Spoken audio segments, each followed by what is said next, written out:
¿Qué tal? ¿Cómo están amigos y amigas de esta comunidad? Diez minutos de análisis. La presidenta Claudia Sheinbaum se pronunció este viernes sobre la demanda presentada por el empresario Ricardo Salinas Pliego, dueño de Banco Azteca, en contra de 8 periodistas y comunicadores por difundir información sobre una presunta quiebra de la institución financiera. Durante su conferencia de prensa, Sheinbaum expresó su esperanza de que el juez no conceda o no proceda con la demanda, defendiendo el derecho a la libertad de expresión. Además, hizo un llamado al juez encargado del caso para que actúe en favor de la libertad de expresión, un derecho fundamental en la democracia. ¿Por qué demandó Ricardo Salinas Pliego? Comencemos con esta historia. La demanda presentada ante el Juzgado de Distrito 8 Civil de Jalisco acusa a los comunicadores y periodistas de difundir información falsa sobre una crisis financiera en Banco Azteca, incitar a los clientes a retirar sus fondos y promover el hashtag Banco Azteca en quiebra en redes sociales.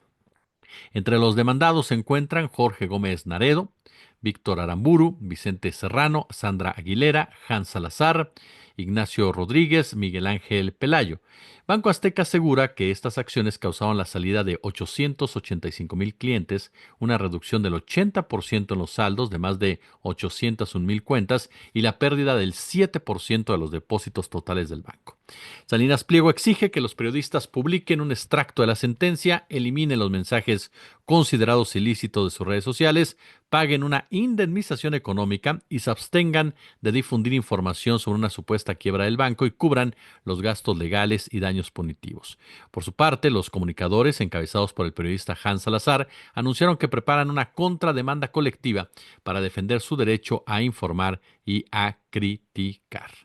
Mire, a final de cuentas, esta es una medida intimidatoria por parte de Ricardo Salinas Pliego.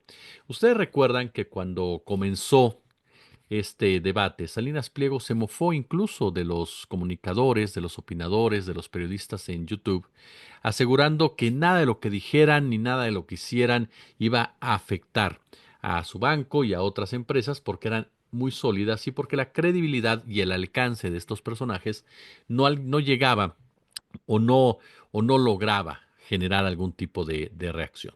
Sin embargo, la situación fue de tal magnitud que el propio Ricardo Salinas Pliego tuvo que presentarse en sus respectivos programas para asegurar que Banco Azteca se encontraba en una situación adecuada. Personajes importantes, líderes de la empresa de la Jusco, como Luis García, como Patricia Chapoy, aparecieron en las redes sociales a defender precisamente a esta institución financiera. Al final de cuentas, nos topamos con un hecho que viene a confirmar la postura censora por parte de Salinas Pliego, la postura persecutora. Aquí no se trata de pérdidas financieras ni mucho menos. Aquí de lo que se trata es de impedir que opine sobre un tema que de una u otra manera le afecta al empresario. Al empresario no le hacen mella financieramente ese tipo de señalamientos, ese tipo de cuestionamientos. Le molesta que se aborden temas que repercutan directamente en sus propiedades. Después de esto, querrá impedir que se hable de Televisión Azteca o que se hable, por supuesto, de otro tipo de empresas, que se denuncie lo que está pasando al interior de las mismas. Ricardo Salinas Pliego viene a confirmar ese matiz poco tolerante que tienen los caciques de nuestro país, estos neocaciques, algunos de ellos ahora refugiados en este concepto libertario, lo que viene también a confirmar la enorme hipocresía con la que estos personajes se mueven. Ellos no conocen la libertad que quieren es la libertad de hacer lo que les venga en gana. La libertad, por supuesto, de sobajar, de someter sin que nadie, absolutamente nadie les diga nada. Pero cuando se trata de una verdadera libertad, como es la libertad de expresión, se convierten en sus principales erosionadores, en sus principales cuestionadores, en sus principales enemigos. Eso es lo que representa esta acción por parte de Ricardo Salinas Pliego. A final de cuentas, lo que se hizo en esa ocasión fueron opiniones, puntos de vista, análisis en algunos casos, con los cuales puedes estar o no puedes estar de acuerdo, los cuales por supuesto tienen que partir de una responsabilidad, pero no dejan de ser eso, opiniones sobre un tema en particular. Esta actitud de Salinas Pliego no es nueva, le gusta mucho emprenderla con el afán de desgastar a sus críticos mediante abogados y procesos. El hecho de que haya sido en Jalisco tiene una implicación muy clara. ¿Por qué? Porque el poder de Jalisco es uno de los más corruptos que existen en nuestro país. Es uno de los poderes tomados por el verdadero crimen organizado, que son precisamente las élites financieras, y responde constantemente a ese tipo de demandas. Además, por supuesto, el hecho de que esté un gobierno de movimiento ciudadano, pues también abre la puerta debido a los vínculos que de una u otra forma tienen con el empresario.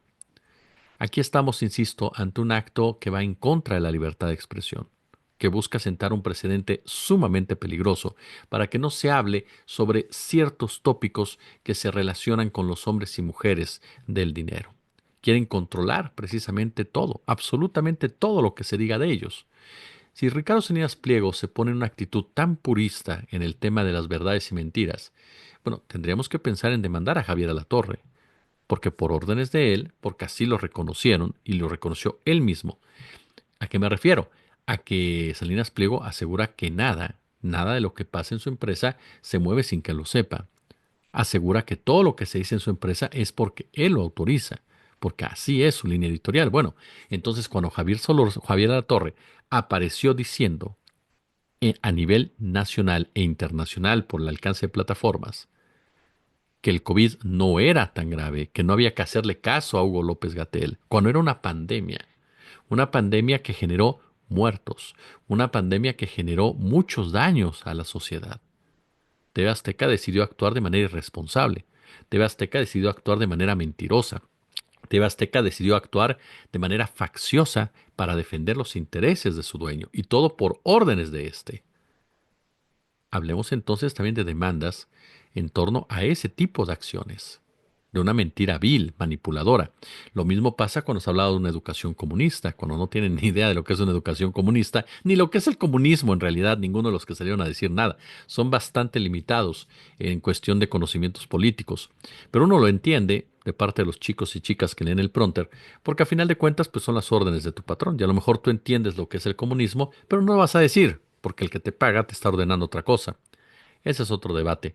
Pero también ahí mintieron vilmente, por falta de conocimiento, por ignorancia o por perversidad, montaron una campaña de desprestigio, una verdadera guerra sucia.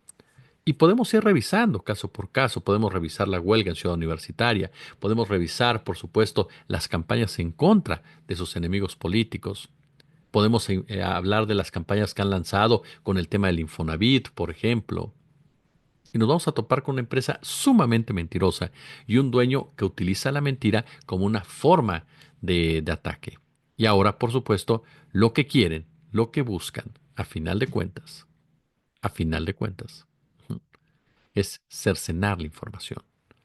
Lo que buscan es limitar la información. Lo que buscan es controlar la información. Y lo que buscan es impedir que se hable de ellos. Porque ya se dieron cuenta, simple y llanamente, ya se dieron cuenta que no les alcanzan con sus empresas, que ya no les alcanzan con sus mensajes de Twitter, y ya se dieron cuenta que su credibilidad es tan baja, pero tan baja, que cualquier opinión los simbra de cuerpo entero. Mi solidaridad total para todos aquellos que han sido señalados de esta forma, porque sin duda alguna es una actitud intimidante de un personaje que se demuestra, que se evidencia como lo que es, un enemigo total de la libertad. 10 minutos de análisis, ya lo sabes, si les gusta, compártela, coméntelo, en fin, así vamos creciendo. Suscríbase, super pulgar arriba, comentario, compartir, super chat, super gracias, suscribirse, todo con tal de seguir adelante. Como siempre un gusto, como siempre un placer.